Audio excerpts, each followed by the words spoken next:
Everybody, to another exciting Lord Duckman production. Behind me here we have this beautiful 1972 Volkswagen Beetle. Now you might be saying, hey Duckman, that's not a 1972. Well, bullshit, it is.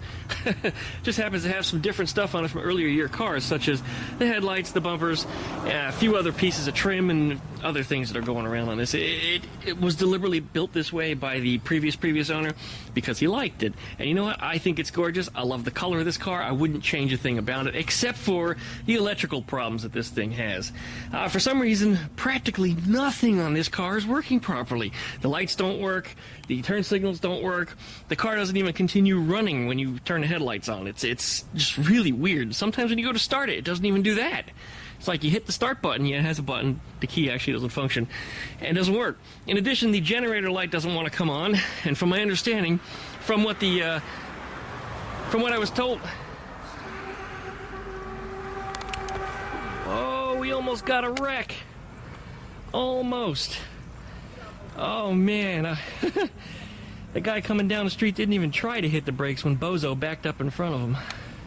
Oh, well. Could have been exciting. And now he's just sitting there, blocking traffic like a ding-dong. Oh, man. All right, well, back to this thing. The generator light doesn't even come on this thing, and the battery has a very, very slow drain on it. I've disconnected the battery since, just because I don't trust the thing. If it's going to be having issues like that, I don't need to be sitting here in the driveway, you know, burning itself down. So it just sounds like an absolute disaster in the making. So nonetheless, the battery has been disconnected. I pulled the back seat out of here and got the battery looked at. It has a disconnect on it, which I kind of like right there. That's kind of convenient. I had the battery charger sitting on it overnight at about 10 amps, and it just finally hit charge. You notice it's flashing between green and red. That's because it's trickle charging it just slowly. But the battery seems like it's charged up, but the negative is disconnected. We're going to try to figure out where the power draw is on this thing, because when everything is shut off, this thing sucks power, and it shouldn't be doing that. So we're going to investigate and figure out what's going on here, and then we're going to try going through the circuits one by one, figure out what's not connected properly and what is bad. And then we'll get this thing sorted out, and it should be running and driving after that. And then maybe we'll change out the generator should we have to. But anyway, I guess that's it for now. So licky, likey, comment, and subscribe. Don't forget to plug that dingle bell so you get updates every time I upload a video. Check out DuckShit.net for all my different social media links, and we'll be back right after that intro.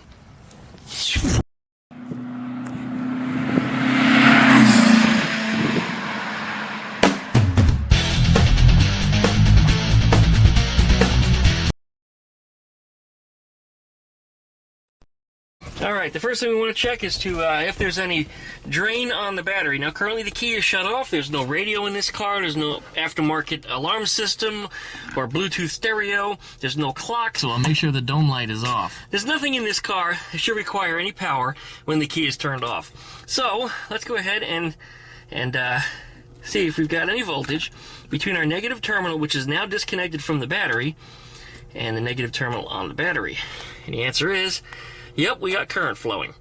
So, we definitely have a draw on the battery. Now we need to figure out where it's coming from. So let's go down to the fuse block, because that's where we're going to start. Now how we're going to check this is the multimeter is still connected to that battery the way we did it before with the negative terminal off. So we're going to go up underneath the fuse block under here, and we're going to start knocking these fuses out one by one. Boop. Did that change the voltage? Nope. And boop. Did that change the voltage? Nope. And so forth. We'll just keep going down and knocking these things out until one of them eventually locates where the draw is at. You know, so far, none of them. Come on, you, get out of there. That one's stuck. Nope, not that one either. Alright.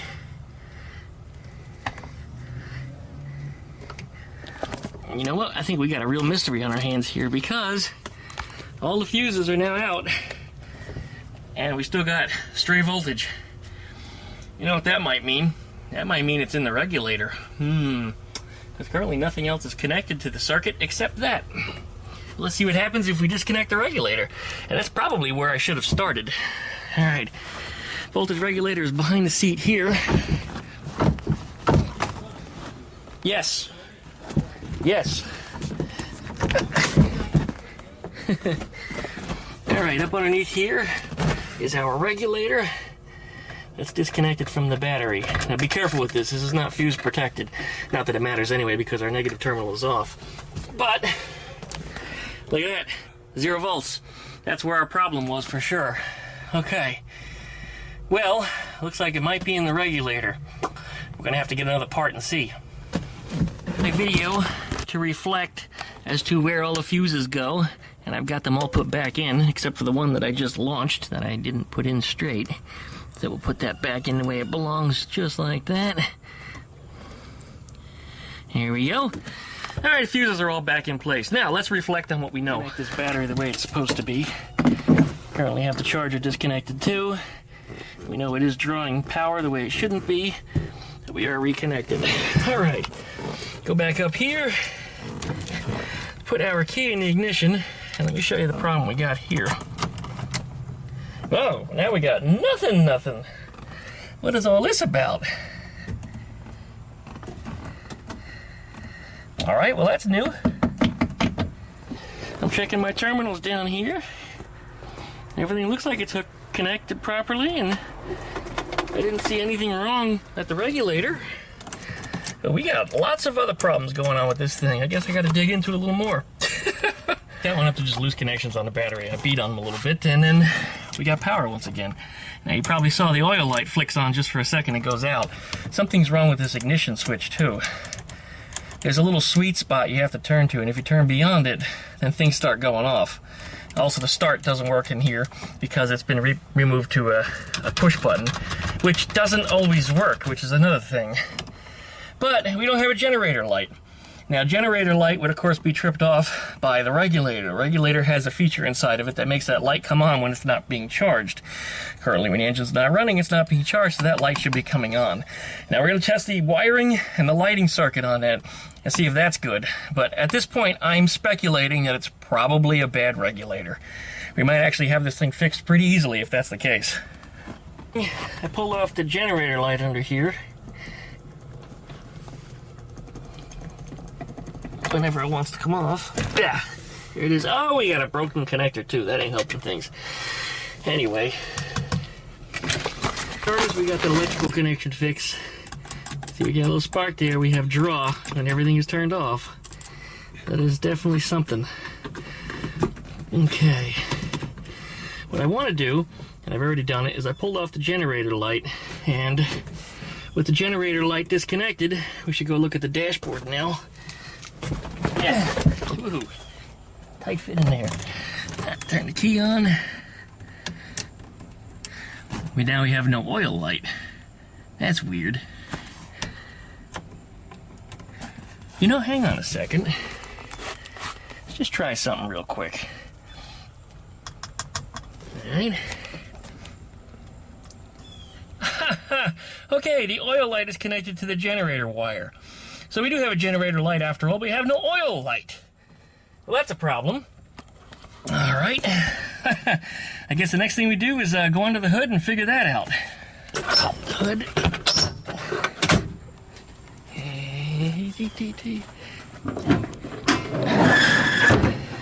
All right. We already got this pulled out. What I should do is make sure the key is switched off, but I can see right here. This is the generator and oil lights. The oil light's the blue one with the green stripe. The generator is always the blue one. And yeah, they do appear to be on the wrong sides. Before I pull them off, like I said, I'm gonna turn that key off. I don't need anything getting shorted over here. All right, I went one step above that and actually disconnected the battery again. So if we pull this out, the whole bulb came with it. This one too. The whole bulb came with it. And we're just gonna switch the locations of these bulbs, and you could switch the whole, just the wire if you wanted to, but that's because the bulb came out with it. It's a whole lot easier sometimes, and if you ever worked on these before, you know sometimes the wire is really hard to remove from the bulb holder, and sometimes when you try to, you destroy the bulb holder. Alright, let's see if that fixes the generator light. Alright, reconnect that battery once again. There we go. Alright, getting in here, turning on the key. Still no generator light. Like I said, this key is a little finicky too. Alright, I wonder why that is. Maybe the location where it sits in the speedometer's got a dead spot. Something to mess with, I guess.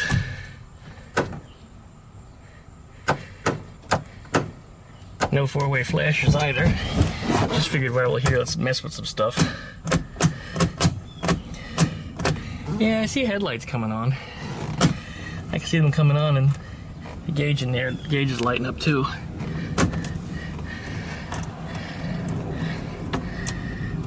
But definitely no turn signals, no horn, not much of anything. Oh, that's the horn, I think. Oh, that sounds terrible. It sounds like the chuck on my drill is hitting an object when I'm trying to drill a hole. I'm guessing that's the horn anyway then. Okay, we'll come back to that later. Try to start. Make sure we're not in gear. Ooh, that shifter feels really good. Nope, still nothing here. But again, this key needs to be in the right position. Now, still no four-ways. I thought they came on the other day. Whoa, okay. That knob's not supposed to come off like that. Is it broken? Alright, something for me to mess with. Yeah, we might have a broken switch here. Alright, something I need to fix. Something else. You know what? I see glue on this. This is something that came apart on somebody before. See all the glue here? But that's not me. Nope. This was just not fixed properly.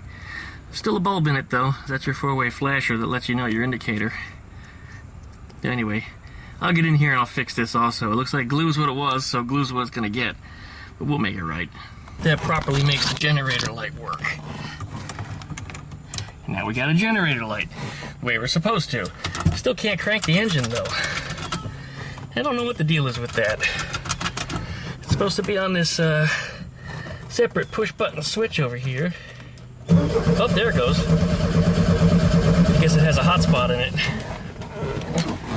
No oil light though. I don't like trying to run that without an oil light. Oh yeah, they mentioned to me that the throttle was bent or something. Felt it as soon as I stepped on it. Yeah, it's bent all right. All right. Guess this needs to be tweaked.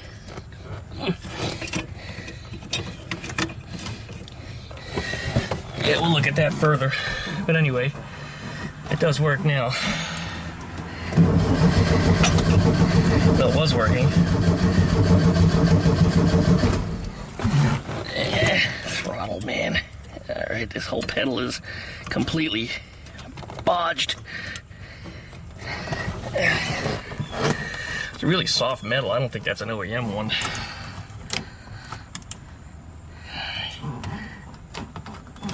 Yeah, this push button, man, it's temperamental.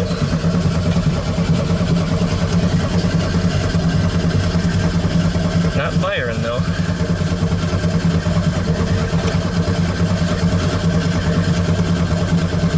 I smell gas. Well, let's see if we can figure that out too. Bulb and the oil pressure indicator, and is it good? Yep, it's good. Okay, so the bulb and the bulb holder should be working, so that means we're getting no ground back from the engine. And you need to figure that out. Yeah, let's have a look back at that engine. Back to the engine we go. Make sure our oil pressure light wiring is hooked up. And not only does it appear to be hooked up, the oil pressure switch is here, but it's on a splitter, or a Y, with an oil pressure sensor, or sender I should say, that goes off to a gauge, but there's no gauge on the dashboard for that. What color wire is that? That's just a blue wire. The reason why I'm asking that is because if this wire is broken, maybe we can jump off of this wire, because this one does not appear to be going to a gauge of any sort. Alright, I don't know what's going on under here. That certainly compounds the problem, seeing a little extra stuff that's not supposed to be there. Just make sure I didn't miss the gauge somewhere in here. No, I don't see a gauge hiding anywhere. Not in there. It's not on a pot or something. Not hiding. Nope, there's just not a gauge. Alright, well, something else to figure out. Once again, we got a generator light, but no oil pressure light. I still think the generator is, or regulator is not doing what it's supposed to do, because I mean there is a draw, so something's definitely wrong inside of there. All right, well, that's all I gotta say. Ignition on, you can see the generator light is on. This is something I get asked a lot online. My oil pressure light's not working, how do I test it? Well, you take the oil pressure sender wire off, and you simply touch it to something that's grounded. And that's a loose screw. I guess that's something else I need to look at. This car's got a lot of quirky things. Something on ground like that, and then we go up to the gauge cluster and look to see if we have a light, and we don't. Well, that wire might have a break in it somewhere. I'm just not getting a good enough ground. Let's see. I don't know if you guys could see it through the reflection on there, but no, I don't see any light coming on. I'm gonna chalk that up to a bad wire. There's a break in that connection somewhere through this car. Now I gotta figure out where and fix it, or replace the wire entirely. So something's definitely up here. I'm gonna check on the ends here, the places where people would usually mess something up. The parts that are exposed, you know, human accessible. Alright, that's where we're gonna look first, but got some stuff that's just loose under here too. A ground that's detached. You know how Volkswagens are when the grounds are detached. Things don't work right. It may or may not be part of the problem here. Alright, gonna do some digging. Back in here, and then I realized the connector on the end of this wire fell off. So that was a problem. So I just replaced it with a new one. And now, when I touch it to something, that's grounded, we have light up front. Anyway, next thing, when I reconnect it to the switch, the oil pressure switch that's under here, which normally screws in sideways, so it's a little difficult for me to get my fingers under there to plug this thing in. But let's see, right there, just like that. When I plug it in there like that, then we go back up front, turn the key on, we still have no oil light. So the pressure switch is also bad. So I'll add that to the list of things to get, because we're gonna need one. Those things are notorious for failing. With the car running, I wanted to see what the charging voltages are. We got about 12.8 at idle, and we rev it up, we should get near 14. There it is. So it's charging properly, at least as far as I can tell. So the regulator, even though it seems to be sucking some juice, it is charging properly. It also means the generator is good. So we're going to replace that regulator just because we know that is an issue. It is sucking the battery down. Otherwise, the generator appears to be just fine. Still need to fix that oil light situation in here. But beyond that, I'm going to go have some lunch. And if it doesn't rain, we'll be back to do a little more adjustment work on this Beetle. 15 minutes later. 11 days of rain. For the first 10 days, it wasn't even in the forecast. Today, it actually is. Started up today around, I don't know, it was, wow. That's gonna be loud.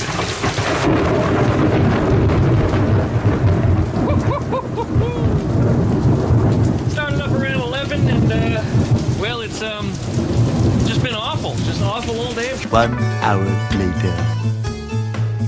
Had this thing have not been charging properly, I would have come back here to the generator and I would have checked the voltage at the generator. You can measure it right there on the red wire. Now that one should be giving out, well, it could be all kinds of different wacky voltages. It should be no less than 12, but when it's actually charging when you rev it up, I mean, sometimes I've seen these things go as high as 40. And it may seem excessive, but the regulator does handle that. But if this thing had not been charging, one of the things I would have done was I would have taken the pulley off of it and I would have polarized this generator. We're going to do that anyway because I got a little more of the backstory to this car, and the fact is it's been sitting for years, and it was sitting for about a year after the owner purchased it. So it has a lot of not run time. So even though it may be charging, that polarization of the generator may be just a little bit weak, maybe just a little. And it's possible to put the magnetism back into it in a little method that I'll demonstrate here. And everybody always does this the hard way, but I'm going to show you the real easy way to do this. But we got to get that belt off of there first. All right, first we got to get this belt off of here. That means the nut and the pulley has to come off. I'm going to try to leave the washer count the way it is. Alright, get that belt off of there. Now, we're not going to mess with the wires on here, and I'll show you why. Alright, we'll take a trip back up to where our regulator lives, under the back seat right here. Now, I noticed that this nut is loose, so this may have been another issue as to why we weren't charging properly. This wire's got to come off, and then this wire has to come off. Now this wire is going to get touched to the positive, which is coming from the battery, and then this one will get touched to chassis ground. Now let me put this camera down so you guys can see. Alright, this one goes to positive, and this one goes to chassis ground. You want to do it at the same time, and what's going to happen here is it's going to cause the generator to turn like an electric motor.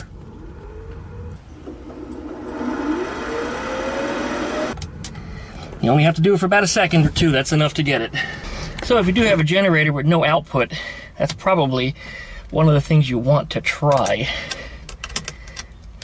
Often that will solve the problem, especially if the generator is brand new and not working properly, or if it's something that's been sitting for a while. So I'm putting these wires back together in here, and I'm going to tighten this nut up to make sure it's secure, because again, loose connection here could also cause a fire, because connections that are loose get hot. They could also, well, come loose or just stop charging. So anyway, that was another problem that we just solved. Yay! Alright, of course in here we gotta put our belt back on. Try to keep all the washers in the same position they were, because the belt was good and tight before. Nice if it would corroborate. There it goes.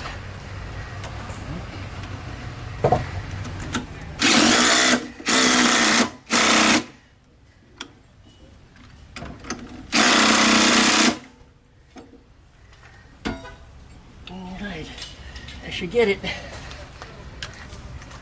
I'll come back and I'll tighten it down with a wrench just to be sure. It sounds pretty good while it idles. I'm just going to go through everything and make sure it's good. Otherwise, that distributor is the wrong one, and I will talk to the owner about that. That is one of those 009s, which run like crap. It's the reason why there's a stumble when I get on the throttle. There's no fixing that. I don't care how much you're riching up your carburetors. 009 distributors were never meant to go on a car. If it runs on a generator, a compressor, or even an aircraft, an engine that runs at the same RPMs all the time, that's fine.